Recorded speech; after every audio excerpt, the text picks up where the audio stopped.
जो पिएगा वो मरेगा, यह बयान एक ऐसे मुख्यमंत्री के द्वारा दिया गया है जो मुख्यमंत्री लगभग 17-18 साल से मुख्यमंत्री हैं। वो भी मुख्यमंत्री हैं, लोकतांत्रिक तरीके से हैं।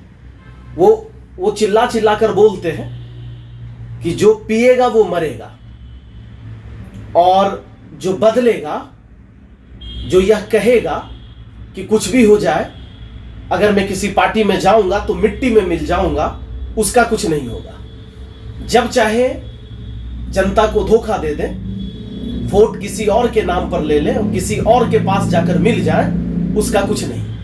ये आदर्श की बातें कर रहे हैं, जबकि मुझे लगता है कि ओपन स्टेज से ये बातें चिल्ला चिल्ला कर उन्होंने कहा है, बार बार कहा है कि कुछ भी हो जाए मैं इनसे नहीं मिलूंगा तो उनसे नहीं मिलूंगा।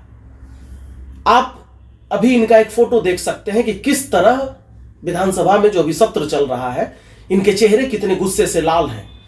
विपक्ष जब सवाल उठा रही है, हालांकि विपक्ष भी कोई दूध का धूला नहीं है, लेकिन लोकतंत्र में, सत्ता में विपक्ष का रोल होता है। जब विपक्ष सवाल उठा रहा है तो ये पूछते हैं कि शराबी हो क्या? ये इनको मर्यादा समझ में आ रही है, ये मर्यादा की बात कर रहे हैं। मेरा बस इतना ही सवाल है कि इतनी हताशा क्यों? आप यह तय कर चुके हैं कि अब आप मुख्यमंत्री नहीं बनेंगे।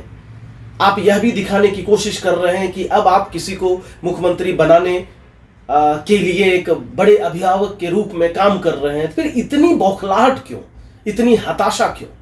कुछ दिन में तो आप यह भी कहने लगेंगे कि रोड पर निकलेंगे तो अपराध होगा, आप घर में ही रहें। पूरे देश में ऐसा नहीं है कि शराब के कारण लोगों की मौतें नहीं होती रही है, बहुत जगह होती रही है, लेकिन यह बहुत ही अनोखा है कि पूरे देश में यह एक ऐसे मुख्यमंत्री हैं जो इस तरीके से, इतने बेशर्मी से और इतने गैर जिम्मेदाराना तरीके से यह बोलते हैं कि जो पिएगा वो मरेगा। मतलब जो पिएगा वो मरेगा, और जो प्रशासन को कंट्रोल नहीं करेगा उसका क्या होगा? जो प्रशासन को उसकी जिम्मेदारी नहीं समझाएगा वो क्या करेगा? जब एक मुख्यमंत्री रहते हुए जब अपराध की घटनाएं घटेंगी, जब लोग रोजमर्रे की जिंदगी में घुट घुट कर मरेंगे, तो उनका क्या होगा? पूरी शिक्षा व्यवस्था को बर्बाद करने के बाद, क्योंकि शिक्षा व्यवस्था, जब सरकारी शिक्षा व्यवस्था चलती है तो वो लोगों तक, जमीन से जुड़े व्यक्ति तक ही पहुंचती है। पूरे शिक्षा व्यवस्था को किसने बर्बाद किया है? ये मर्यादाओं को अगर देखा जाए तो आप एक सेकेंड तक सत्ता पर नहीं रह सकते हैं। तो मर्यादाओं की बात उन लोगों के लिए जो मजदूर हैं, जिनसे कुछ गलती हो जाती है और उनकी मौत हो गई, तो आप कहते हैं कि जो पिएगा वो मरेगा। बस यही सवाल है, इतनी बौखलाहट और हताशा किस बात की है, ये समझ में नहीं आ रहा है। ये उम्र के कारण है, या शायद ये बौखलाहट इसलिए है कि अब आप मुख्यमंत्री नहीं रह पाएंगे, या इसलिए बौखलाहट है कि जनता अब आपको अस्वीकार कर रही है। चारों तरफ आपके लिए नकारात्मक संदेश चलाए जा रहे हैं, चल रहे हैं।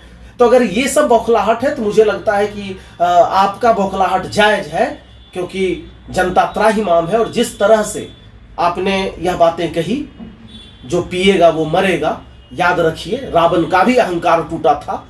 आप और आपके विधायक, आपके सत्ता में लोग, गठबंधन वाले लोग तो जनता के वोट के दम पर वहां पहुंचे हैं, नहीं तो उनकी कोई हैसियत नहीं है अगर जनता के साथ ऐसा बर्ताव करेंगे तो। धन्यवाद।